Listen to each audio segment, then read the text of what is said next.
Thank you very much indeed. Your Graces, Holy Fathers, dear participants, first of all, I would like to thank you, Father Stavros, for the invitation to moderate this table and the joy and honor of being a member of the coordinating committee of the Patriarchal Network. So first I would like to present Father Nikolaos Douligeris, pastor of the Church of St. Demetrius at Psyri at the Holy Archdiocese of Athens.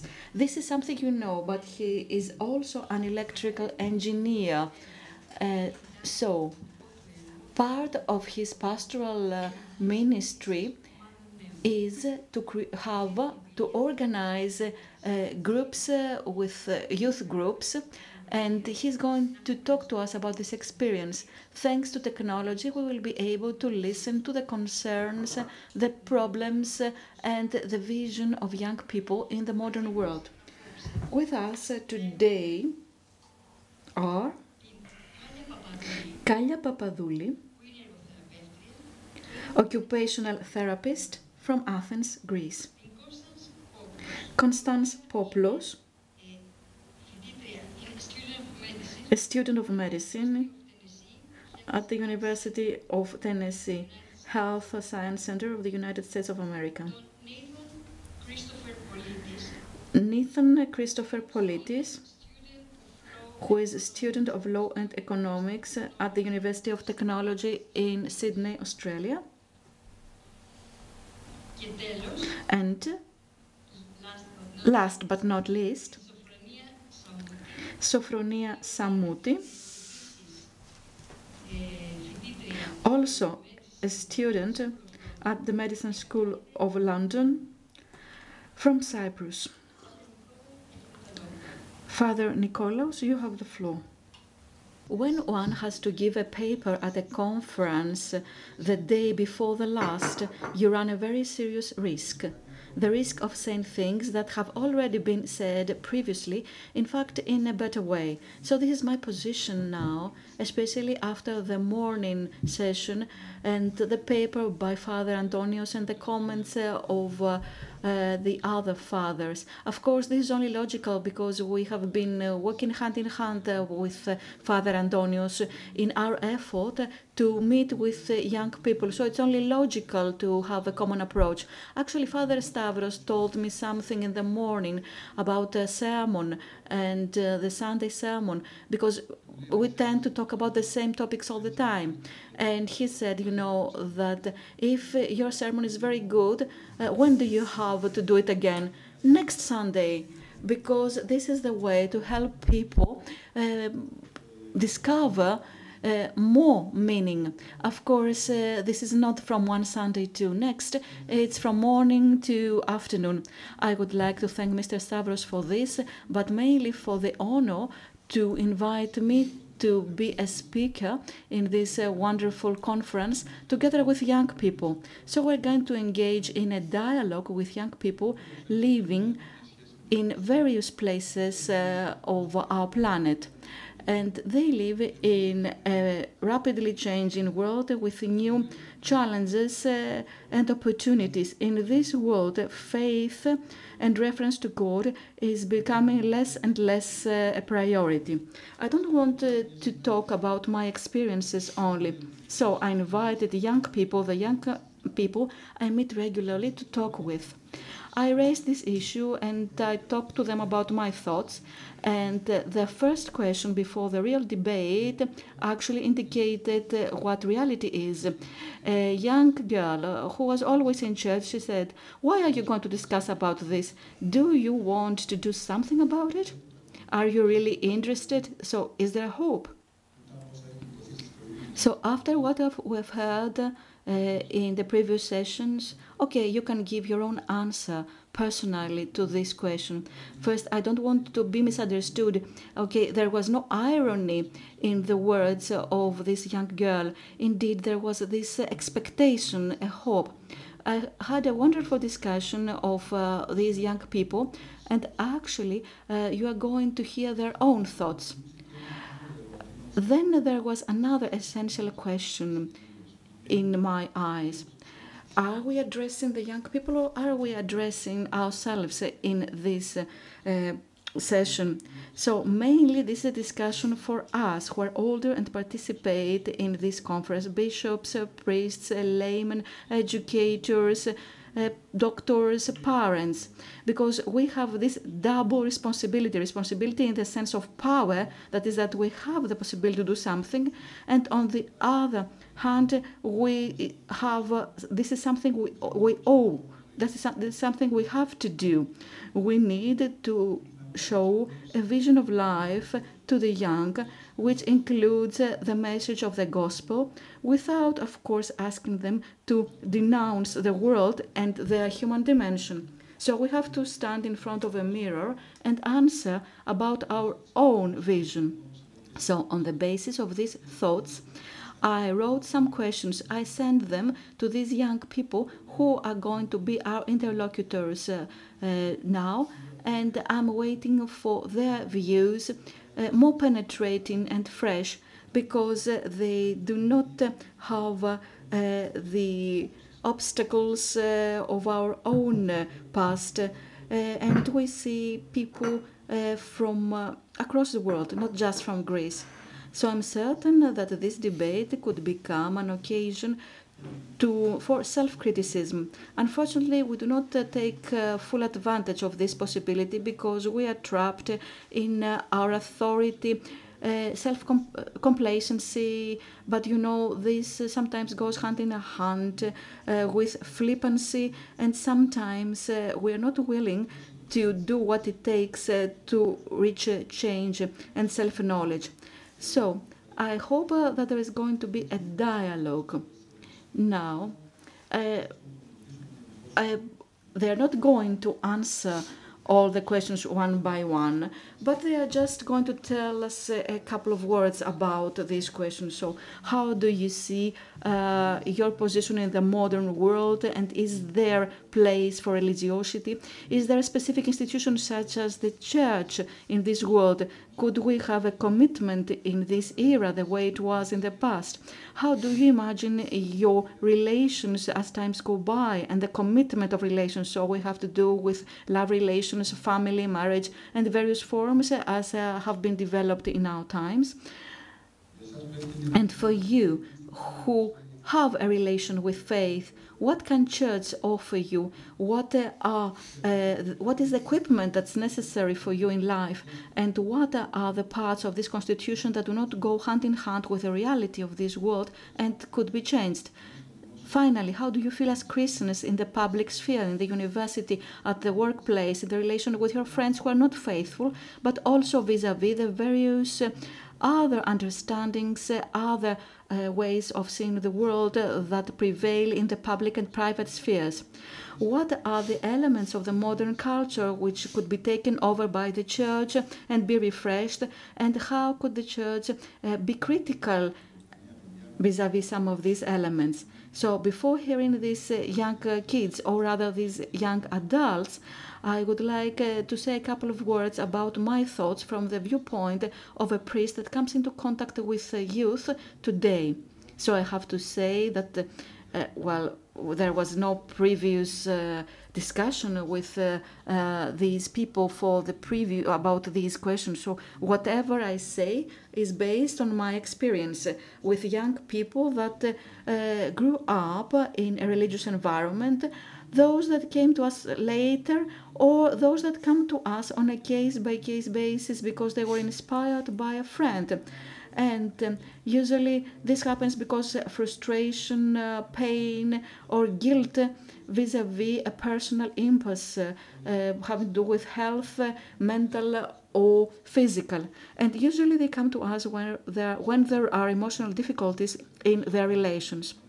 And finally, I observe also young people, teenagers, that their they come only into contact with the church from what they hear from the mass media, families. Well, things are not very satisfying here. So in order to understand young people, first of all, we have to understand the world we live on. We, but also they.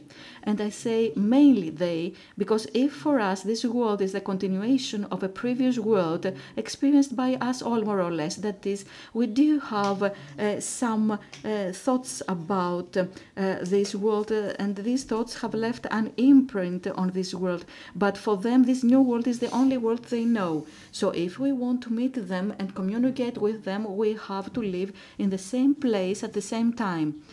If we stay closed to confined in our own Weltbild, there is no hope of approach and communication, at least with the young people that think and have quests. A fellow priest wrote, if we don't live in our age, even as sojourners or visitors, if we don't try to understand it and change it with creativity, if we rest assured with the safety of our small and clean Orthodox world, we will be undermining our own Christian identity and witness. The stance of the Christians vis-à-vis the modern societies is very important about the future. So, if the Church sticks to the gospel and our tradition, that is the responsibility to bear witness in the world. This is the only way to manifest the incarnation of God in this world. And after what our professor said, Mr. Samoutis, yesterday, well, he said that incarnation is not just a point in history, it really happened, and it has essential consequences for the life of human beings in all eras.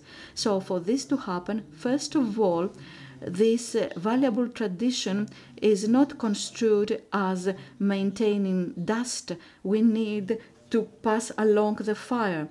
Father Florovsky wrote that we will turn the living faith of the deceased to the deceased faith of the living.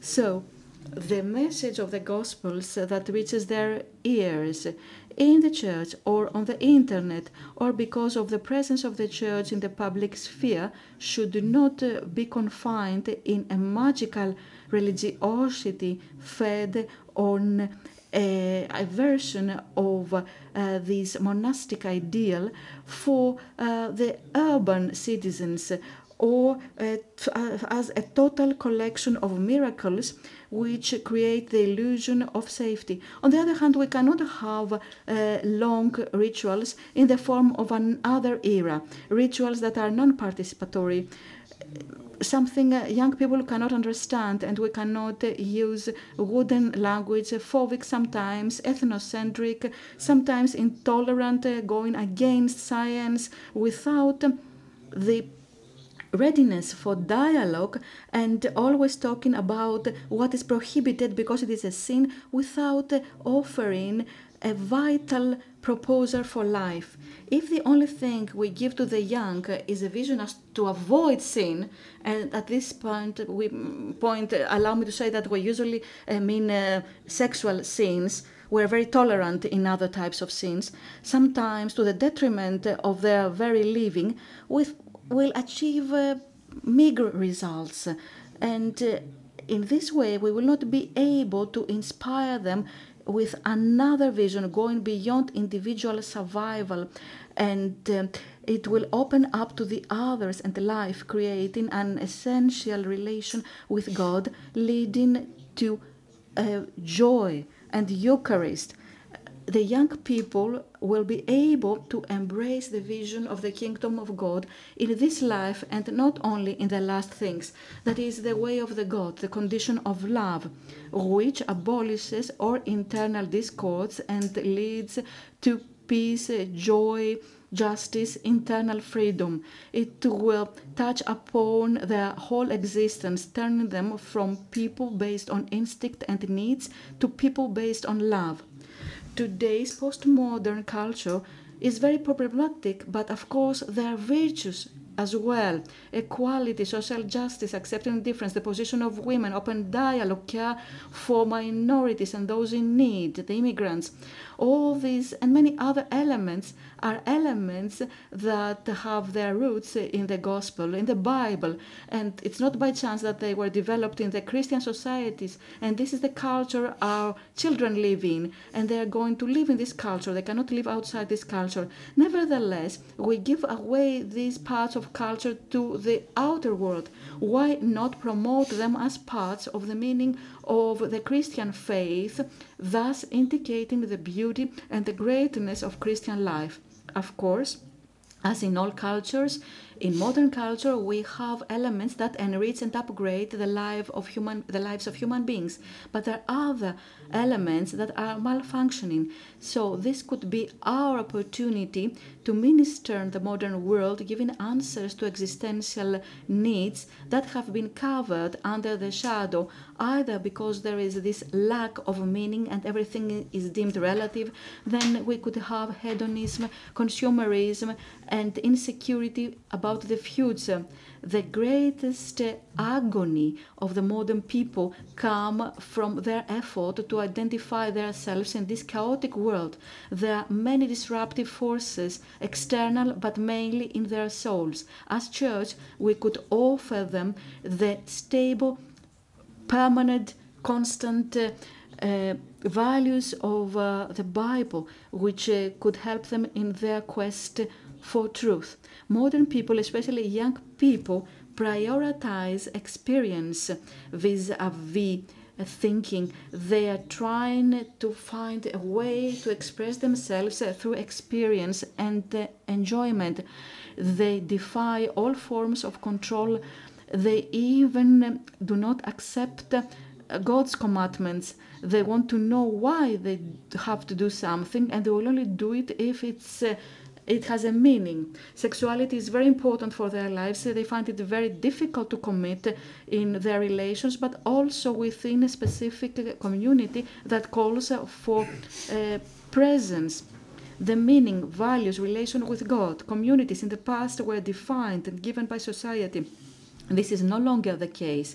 So the mystery of meeting of men with faith and God and becoming part of an ecclesiastical community is not an issue only of our own witness or capabilities. It has to do with their choices and God's grace, of course.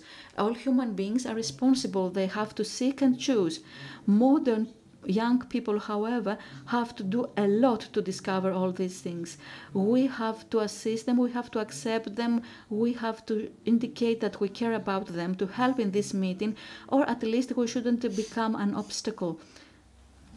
If we honestly want to walk hand in hand with young people and all people for that matter, our discourse should not be self-referential. It should indicate openness, sweetness, the joy and the hope of the good news of the Christian faith, but we should also engage in dialogue with the questions of the modern human beings, questions such as sexuality, the position of women, finances, economy even. Well, we should express all these ideas in a modern way for modern human beings. Father Vasileios mentioned this in the morning. We have to offer pastoring to people of another world, which has many few common things with the Middle Ages, the Byzantine period, or even the modern era. Sometimes we have to juggle everything. We have all these three different dimensions and we are trying to combine them without even realizing where we stand. So we need to take a stance as regards the changes that are coming, or maybe they're already here, and the modern questions arising from them. This is our daily experience. Usually we just say that we don't want to engage in a dialogue with the modern world because we have the discourse and the words of our fathers, and the truth that does not change through time. Of course, this is true as to our dogma, but this is not the case if we talk about truths or parts of the truth that have to be further discovered by us. We have to engage in a quest to go deeper, and we shouldn't be afraid. This is not a betrayal of truth.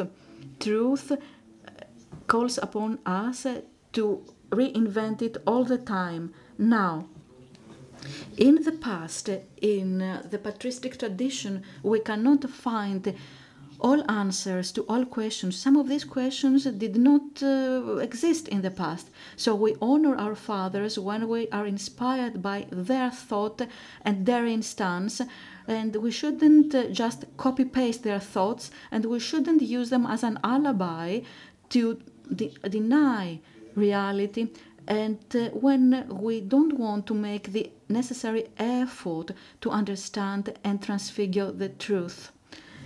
Now, the world moves very fast, and can we stay at the same place? Can we think that there is nothing we have to do? Either because we are too idle or because we think that all answers have been given. Well, this would lead to the risk of missing the train of history, and history has indicated that when we decide to do something, it's already too late, and then it's too late to meet all human beings in good faith, those people in good faith, the thinking people in all eras.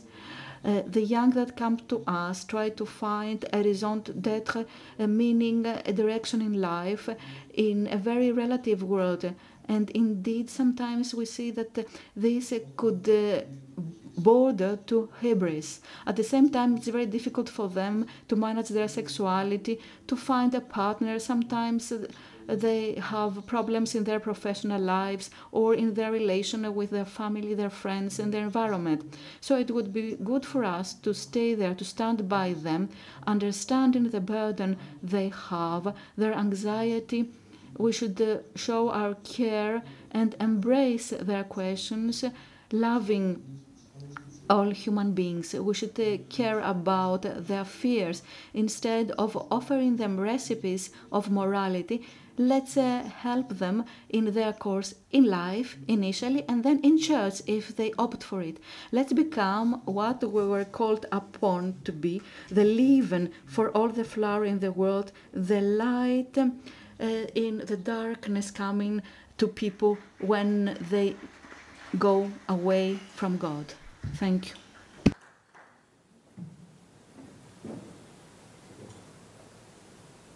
Now, let us now give the floor to the young fellows here. Let's start with Greek.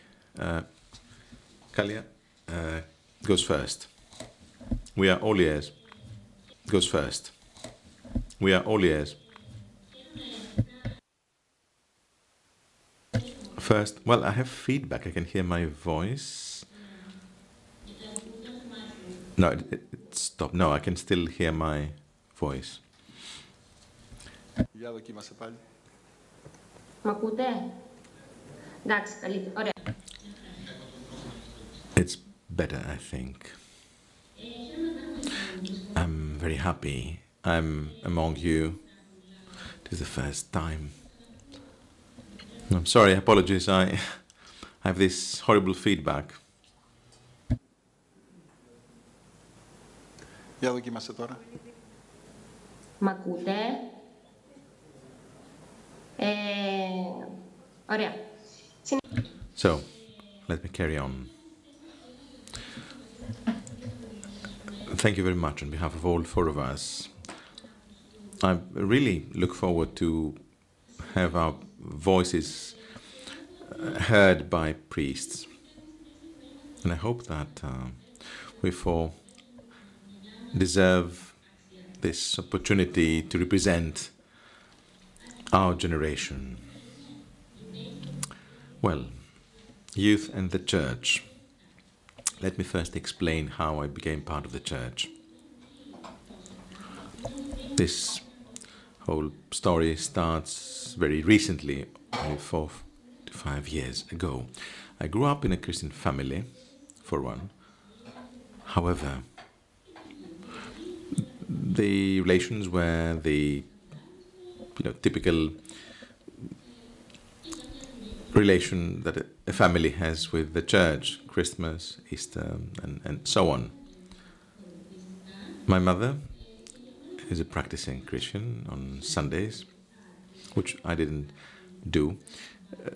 I didn't feel that religion had something to tell me. Religion as a course at school was boring, too much theory, lots of rambling without anything substantive. So I never felt I got closer to religion. When I was 22, 4 years ago, I was in Athens for my studies. I went through a peculiar phase. I felt empty, I was seeking for something else, and I needed something different, some relief. I never expected this would be the church, because in my mind, the church was full of dons, full of prohibitions. The church was something very conservative, a series of formalities, exactly the opposite of what I needed at that time. So in a few words, I had not been convinced by the church until then, because I felt there was lots of hypocrisy. Well, that was what I had gotten from the church until then. So one evening I was out with a friend, a girlfriend. We were to meet people in a certain parish. She said, "Do you want to join?" I had nothing better to do, and I said, "Okay, I will join." Towards the end of that evening, I said to myself, I want to do that again. I want to experience this again. I met Papa Nikolaos on that evening. Papa Nikolaos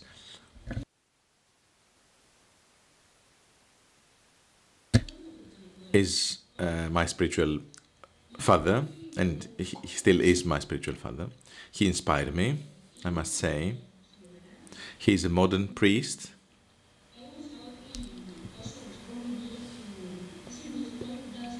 I felt that I could discuss with him personal issues.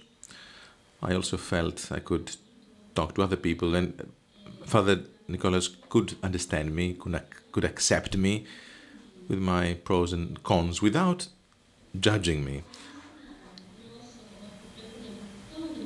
I felt I didn't have to pretend this way or another. I didn't have to pretend to be a good girl. So I felt this warmth, and I enjoyed myself at the end of the day. We had dinner together, we went out, excursions, music, dancing, I made friends. I really had a good time. So when you come across this experience, you don't want to leave it. So it's as simple as that. I had a great time. That was what kept me there. Then I met Mrs. Christina, the presbytera that I adore. And I mention her because she speaks to my woman's soul. And it was then that I realized that religion is more than theory and rules and prohibitions. It is a way of life. And I experienced this in reality, in this couple, Father Nikolaos and Christina. So I met priests with their presbytery. It was something totally different compared to my previous concept of the church. And this meant something to me. I felt close to this model. So I started getting to know a God of love, not of punishment and remorse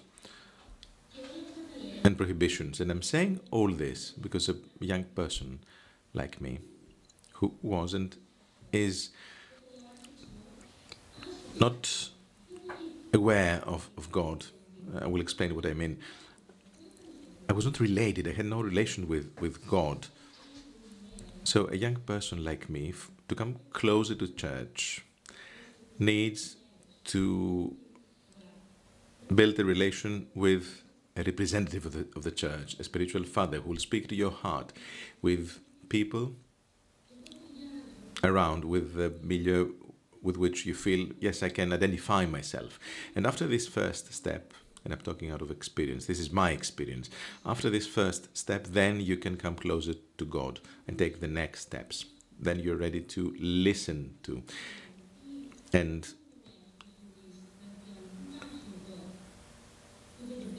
wonder, why is this experience speaking to my soul?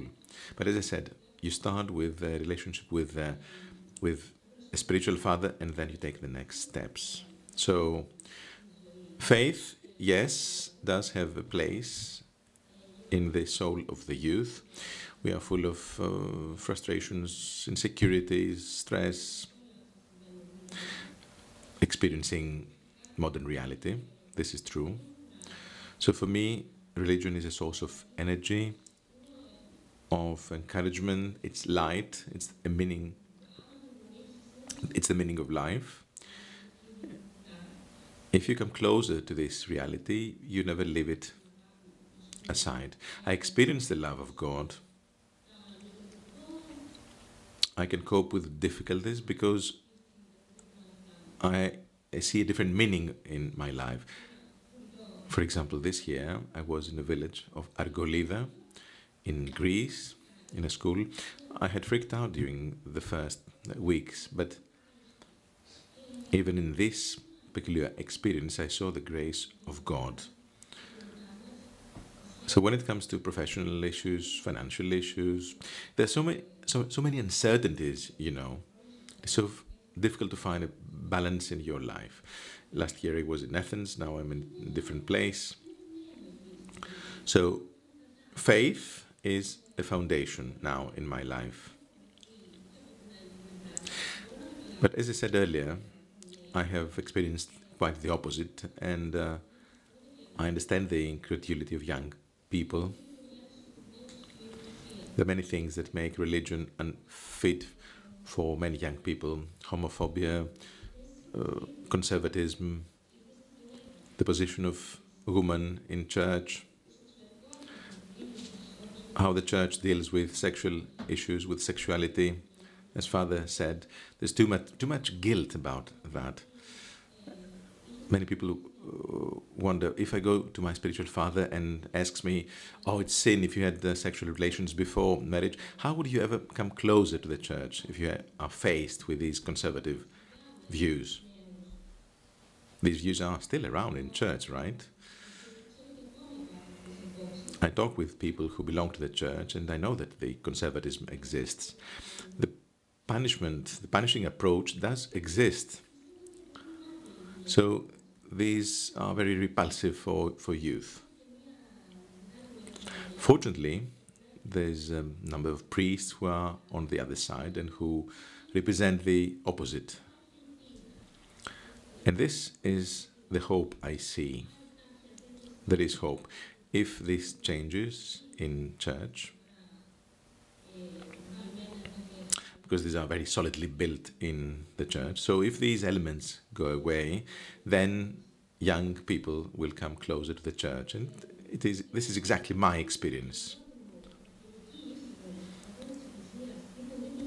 My entrance to the church was getting in touch with Father Nikolaos. I felt accepted, as I said. I felt I could have a dialogue with Father Nikolaos. He was not the authority. He was simply someone who could understand me. He will not justify everything, but he can understand me, as I said, and he can provide guidance. And this is what a young person needs. No remorse, no guilt, no talking of sin at every step.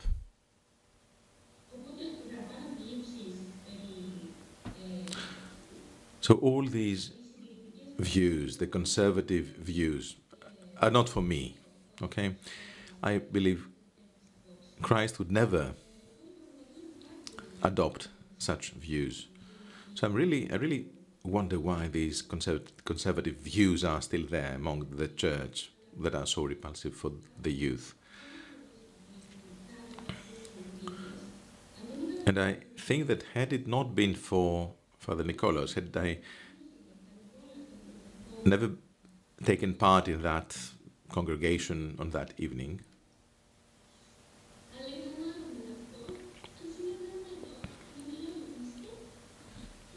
I wouldn't be here.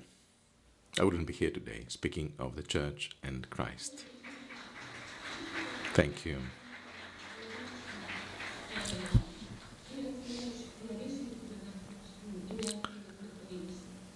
I think that young people reject church and faith because the conditions have never been met. Because it is difficult for young people to experience this warmth, the warmth of and the acceptance by the church. That's it. If I have one more minute, very briefly, I would like to say this. Do I have a minute? 1 minute, yes. Please go ahead.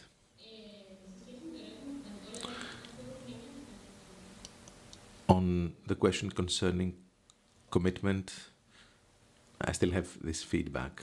Sorry. I'll tell you about my experience. I don't feel committed, let's say, vis-a-vis the church, because faith is my personal choice. I feel there is a sincere relationship. I meet people, I go to church on Sundays because I really want to do it. If I don't feel like going to church on Sunday morning because I went to a party on the previous night, I will not go to church. No remorse, no guilt, like in every relationship. In the past, there was too much must, too many obligations. So a free choice is better than the old-fashioned commitment. And commitment is more difficult, you know, for my generation. Because of too much information, I don't know. The expectation that something will be better, that we will come across something even better and better and better. But if you find comfort with the church and God, then it is very difficult to leave all this behind. Thank you. Thank you very much. Many thanks, Kallia, for your reference to me too and to the parish. We thank you, Kallia. Now let's go on with Nathan. We have a boy. Nathan is from Australia. He's studying law. We are all ears. Hello, welcome. Thank you for having me, everyone. I saw Father George out in the crowd before, so hello, Father George. Good to see you. Also, I apologize if anybody catches me yawning or dozing off. It's 1:43 in the morning here. But I will talk to you a bit about how I came to my religion, similar to how Kallia put it, but a bit different. So I was born and baptized as a baby, Greek Orthodox. I grew up going to church. Wasn't every week, it wasn't every Sunday, it was more sporadic here and there.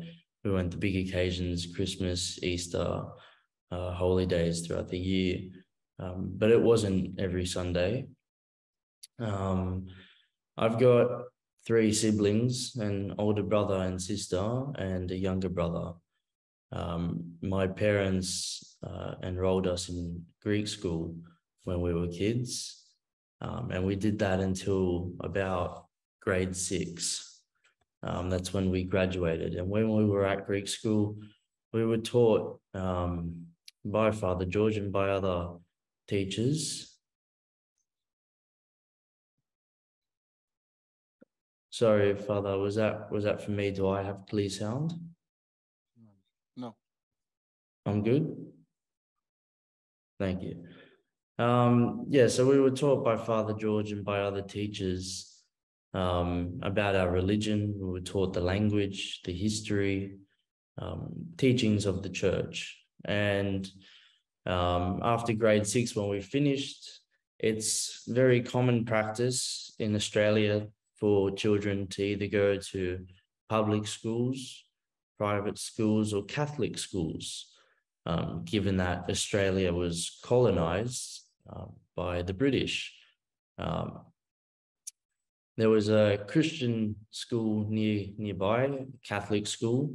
That was the school that I attended with my two brothers.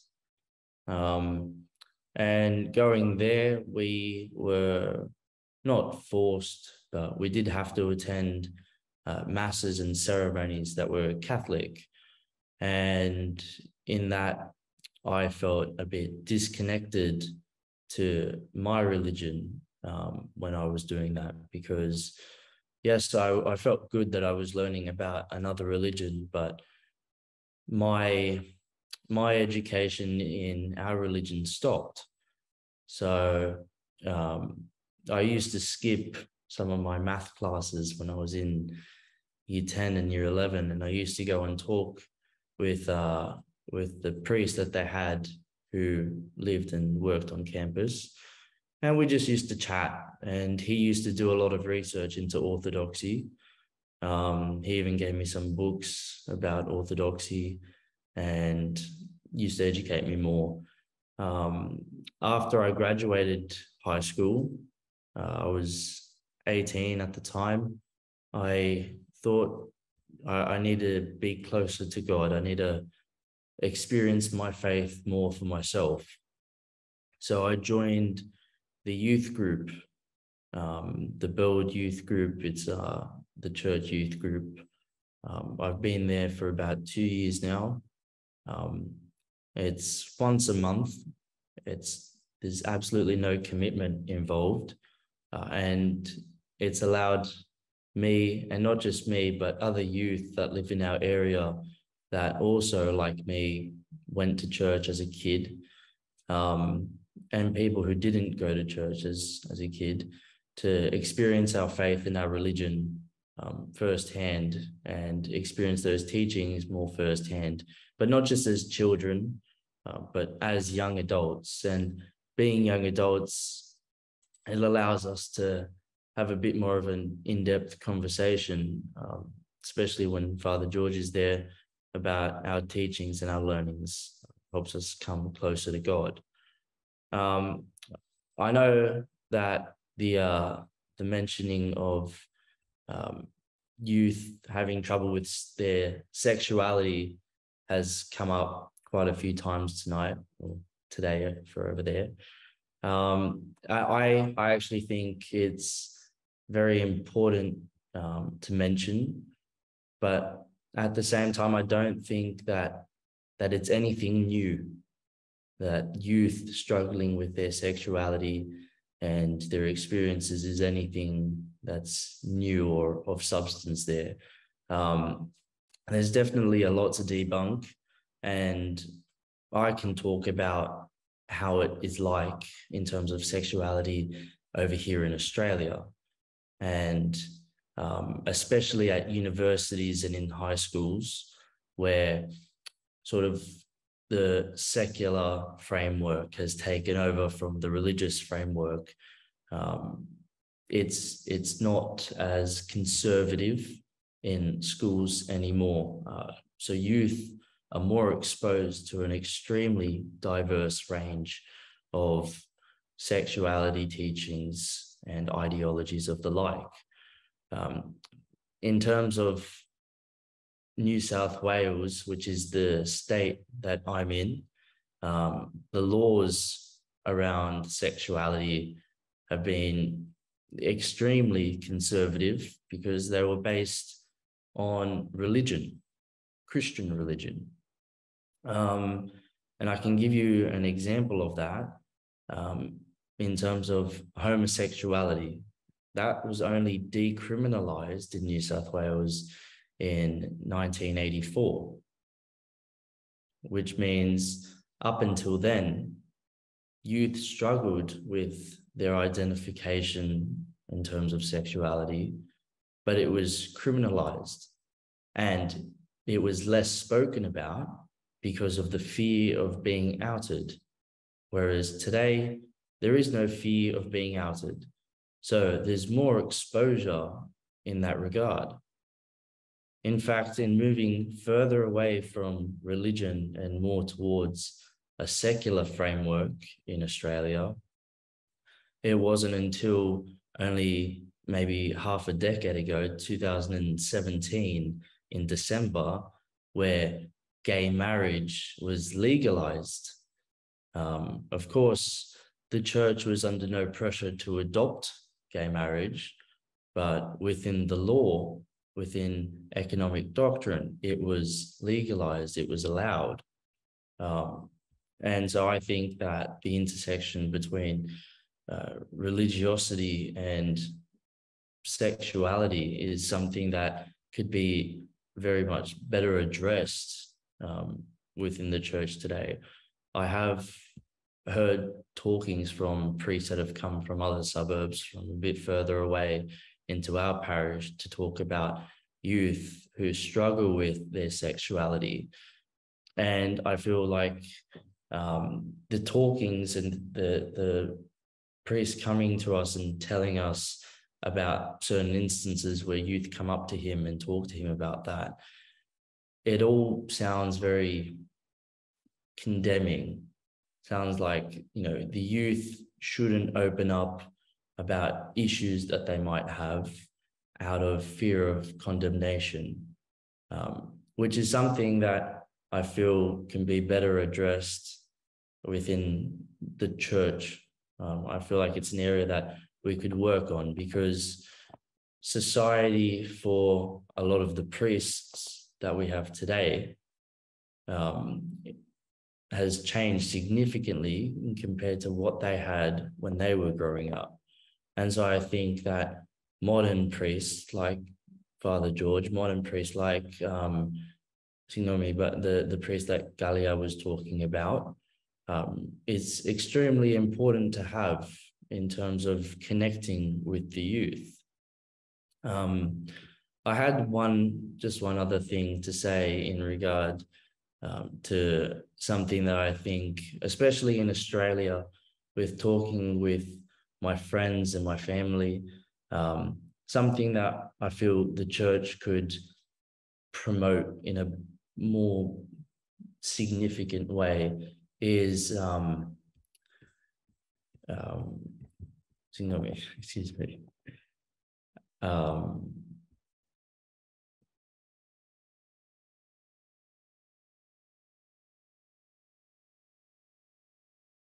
Sorry, I had written it down because I knew I'd forget it.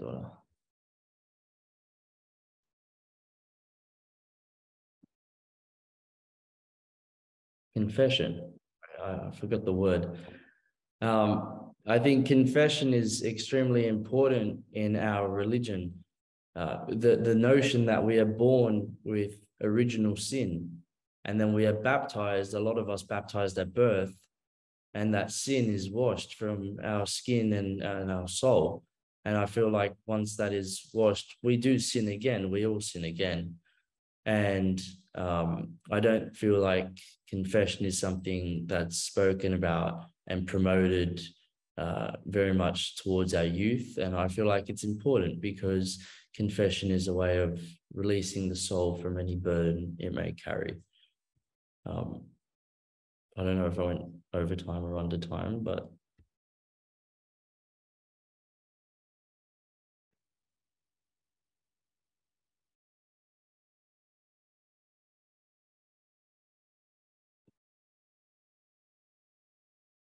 Ευχαριστούμε πολύ, Nathan. Thank you very much, Nathan.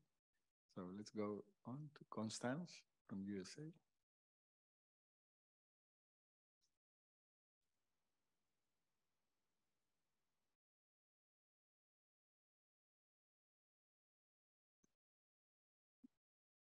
You can begin. Okay, Constance, can you hear us? Oh, yes, I'm sorry. It's your turn. Oh, thank you so much. I just want to start by thanking everyone who is involved in putting on this event, especially Father Stavros for reaching out to me and inviting me to speak on this panel. I'm deeply honored to be asked to do this. And thank you, Father Nikolaos, for offering your words. It was enlightening to hear a church father speak in that way, and I really appreciate everything that you've been doing. I have a little bit of a different experience with the church than Nathan and Kallia have expressed. I never experienced this lull in my religiosity. I, as Nathan was baptized at 5 months old, and unlike Nathan, I continued to attend church with my parents each Sunday, and it was a crucial part of my childhood and my early adult years and teenage years. And because of that, it made it a lot easier for me to remain in the church as a mid-20-year-old now. That being said, I have seen many of my peers and my friends leave the church for various reasons along my own journey. And so it's difficult you can't really ignore that there are issues, not just within the Orthodox Church, within Christianity as a whole, and also I think within religion as a whole, it can be said that there are realities that we kind of have to face as religious individuals. I also have a slightly unique perspective in that I am in medical school, so I am going into the field of science. And in my journey of medical education, I am faced with learning about horrible diseases, horrible instances of patients who get these afflictions that have no cure. And many of these can afflict children, and no matter the person's religious views, children are largely deemed as innocent and unworthy of any type of suffering. And this is often a reason that people can kind of use as an excuse to turn away from the church. Because I think often people think, how can a good God let things like this happen? And I think we saw a lot of that during the early days of the COVID-19 pandemic, when there was massive suffering in the world. But I think we need to kind of use that as a way to convince people that God is there, and without a God, what's the purpose? If we have no kind of hope for eternal life that the Christian church teaches, there's no meaning for that suffering that we see every day, because there is suffering in the world. And I also think that we need to focus on the physical church, not just the kind of theologic beliefs and hypothetical situations that we're posed with on the daily, but I think as Nathan and Kallia touched on, the people that are in the church, and those relationships are really what kind of solidify one's faith. And that, I know for me, that was one of the main reasons why I returned to the city where I grew up originally to attend medical school. And it was because of those people in my church community who had supported me throughout my youth, throughout my formative years, to be able to come back and have that support system.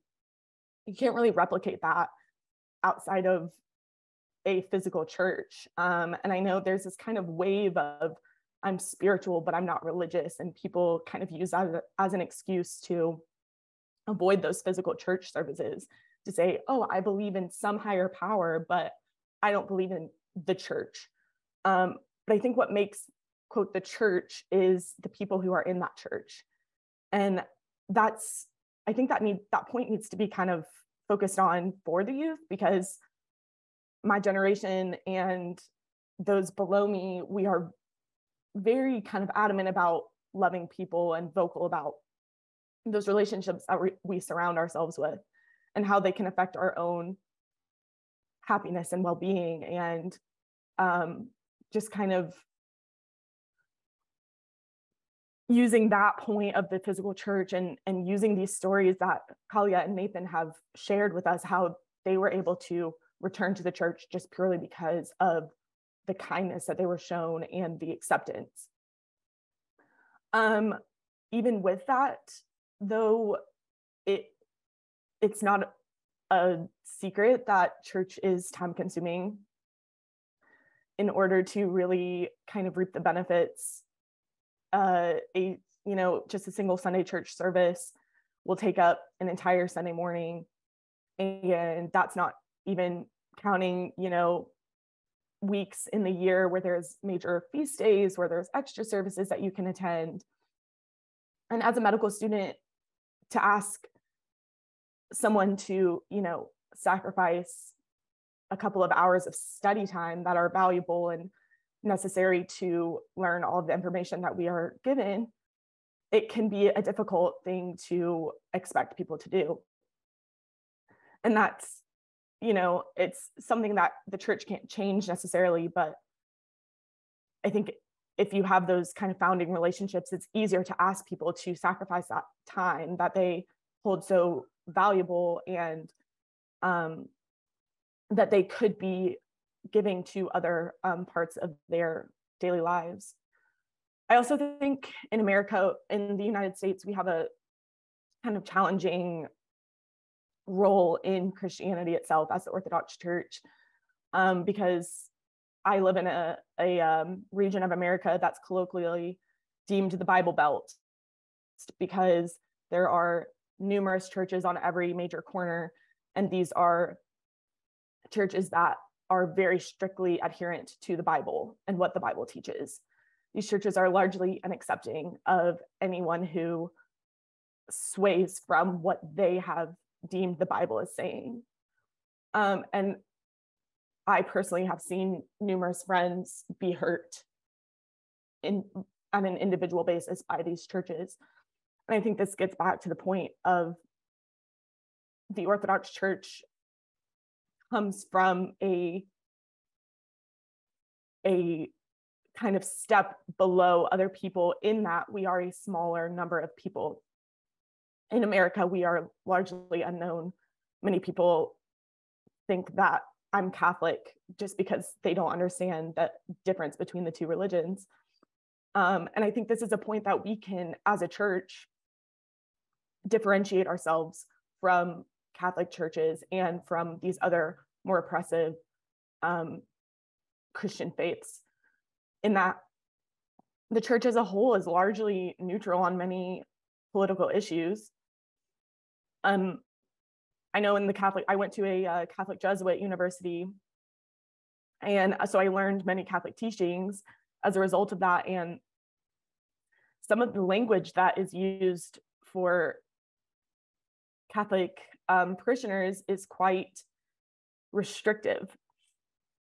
And I think it really turns people away from even considering joining the church.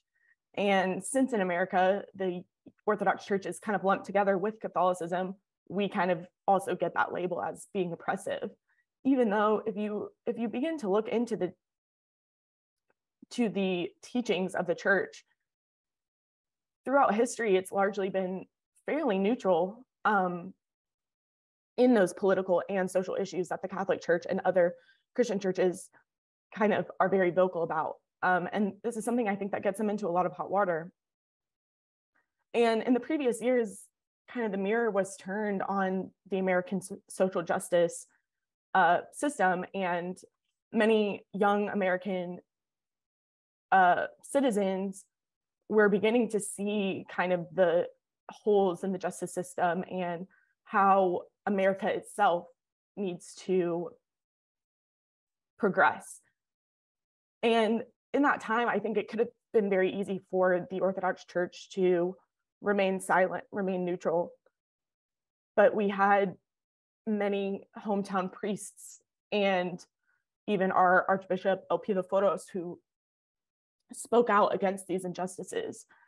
And while they spoke on an individual level, did not speak for the church, I think it kind of made all the difference for many people who may have begun to turn away from the church to see, okay, people who are in a position of power within this church are willing to kind of speak against these injustices that are occurring in our modern world. And I think these individual relationships are really what will keep people like the four of us here and others who are in that kind of transition moment in our lives where it's really kind of, this is what will solidify largely what will be occurring for the rest of our lives in our own personal endeavors. But I think that kind of outpouring of various priests mentioning their own personal beliefs made it easier for people to remain in the church and to put their faith back in the church, to see that not every priest will turn you away. Not every priest will remain silent, even though the church does not offer many hard set teachings on these topics. And I think this is what will, if we continue along that route, that's what will allow the church to remain a fixture in many people's lives. But I think if we continue, if we, begin to turn away from this and begin to kind of reiterate older teachings and that conservative belief that Kallia was touching on, I think that's when we get into the, that's when we run the risk of having no church in the future, because you'll lose, basically from my generation down into the younger generation, just because of that oppressive and restrictive language that can be used. That being said, so that I don't end on a quite morbid, depressing note, in the previous years, we have in our own parish here in America seen a lot of growth just because of many people who are looking for a new faith and somehow stumble upon our one parish in Memphis. We have seen a large number of converts come into our faith. And so that kind of, you see that hope building back up with those converts coming in and sharing our faith with us. And so I think we need to look at that and look towards the future in that way. And I thank you all for listening to me. And I thank you again for taking the time to hear our voices of our young people. I know this is a very important topic, and I look forward to what we can do in the future together as young people with the older generations. Thank you so much.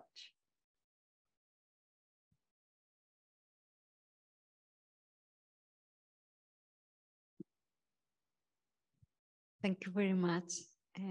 Actually, it was very thick and and you addressed many problems of your youth.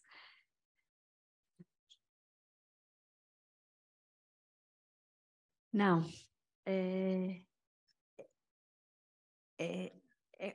Sofronia, είσαι η τελευταία. I can speak Greek if you want.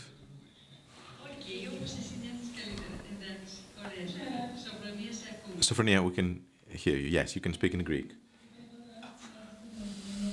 Είμαι στο τρίτο μου έτος ιατρικής, αλλά μεγάλωσα στην Κύπρο. Και νομίζω είναι δύσκολο να εκτιμήσεις τι έχεις ώσπου να φύγεις. Και εκεί καταλαβαίνεις τι έχασες, μεγαλώνοντας σε μια ορθόδοξη χώρα, που υπάρχει εκκλησία 5 λεπτά από κάθε σπίτι, σε κάθε γειτονιά. Υπάρχουν τα... Sorry, I was on the wrong channel. It's difficult to have appreciation for what you really possess, counting your blessings, in other words. We have a church in the neighborhood close by, and the priests in the church have been an inspiration in a foreign country. You can grow up in a foreign country and feel a bit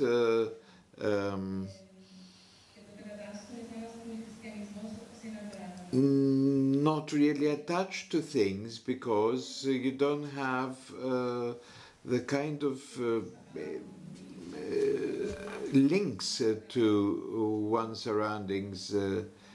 It was good for me to find out what it is to grow up in an Orthodox family, in an Orthodox country. Many friends who were altar boys, who had grown up in the church, were feeling that they were missing out on something. There's this tendency amongst youth that we have to sample everything. That includes one's sexuality and other chapters in one's list of liberties, freedoms. It's not just whether faith can be accommodated in a young person's life. Sometimes it's forced upon a young person's life. I was for 2 weeks at the biggest trauma center in London, where there were several suicide attempts. It's awful to see people who find no reason to be alive, but if you are one of them, it must be really tough to wake up every day and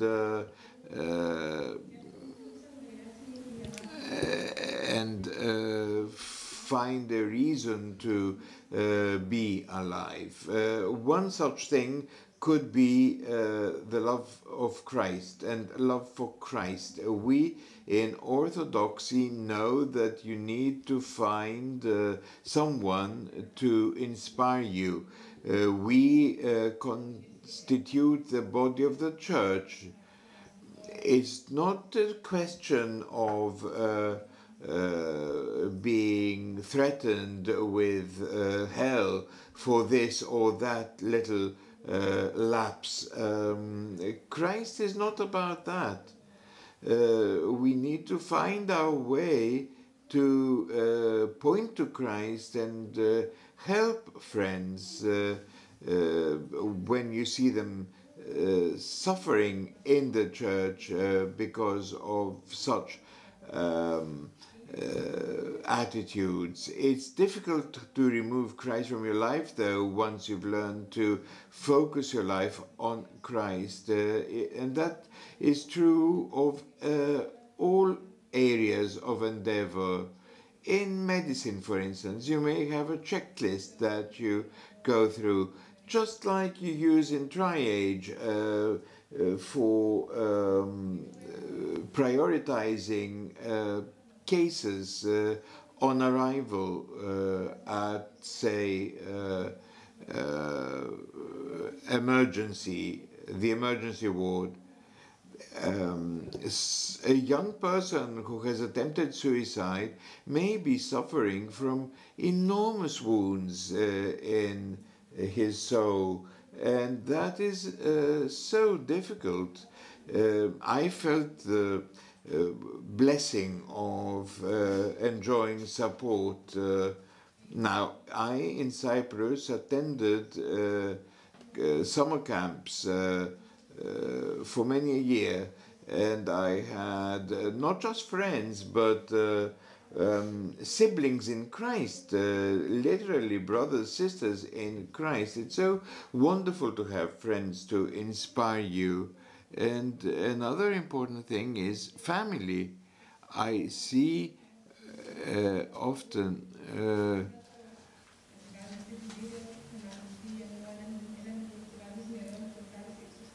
well, it's all about attitudes. Take a flower. If you pour poison into the water that irrigates it, it will droop and die. If you give it nourishment, it will thrive. Much depends, therefore, on young people's surroundings. What are their parents like? In any case, it boils down to it not being the fault of the children if they feel dejected or out of it.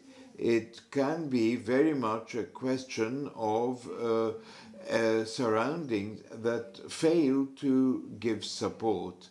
Here in England, I was feeling very lonely. I got to know Orthodox people, however, who had done things for young people, and it's so wonderful to include them in my prayers. There's evenings they organize. You can go out for a meal, you can talk about the things that are dear to your heart, and it's so very important that there should be this kind of rapport. It's a different thing to talk about religion with your grandfather, your grandmother, and vis-a-vis talking about it with your friends.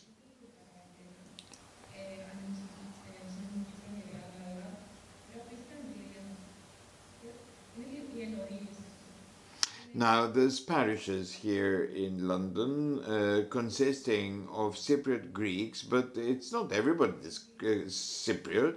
There's English, Chinese, people from all cultures, and they become attached to Orthodoxy. But there is an insufficient number of liturgies in English to make people part of this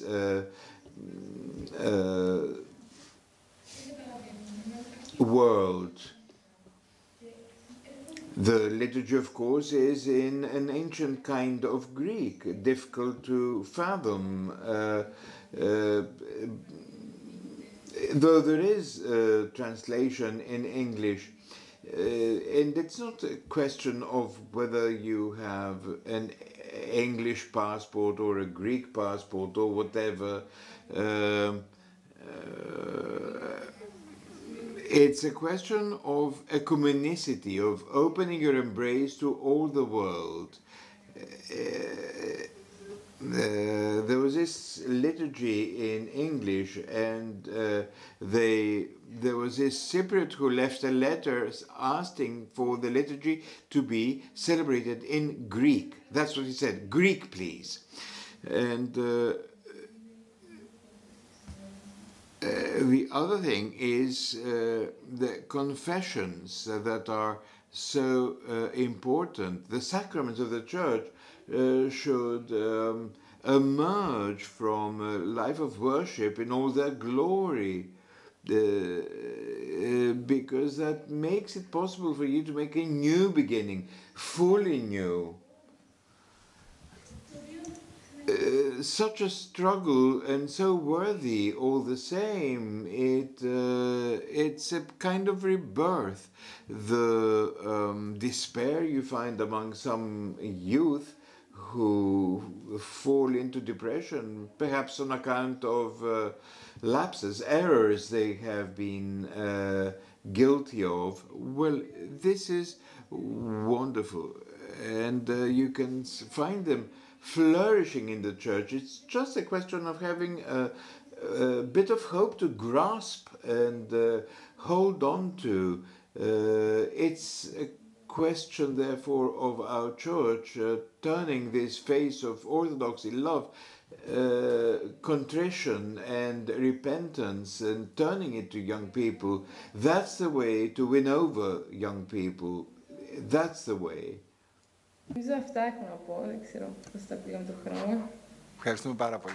That's all I wanted to say. Thank you so much, Sofronia.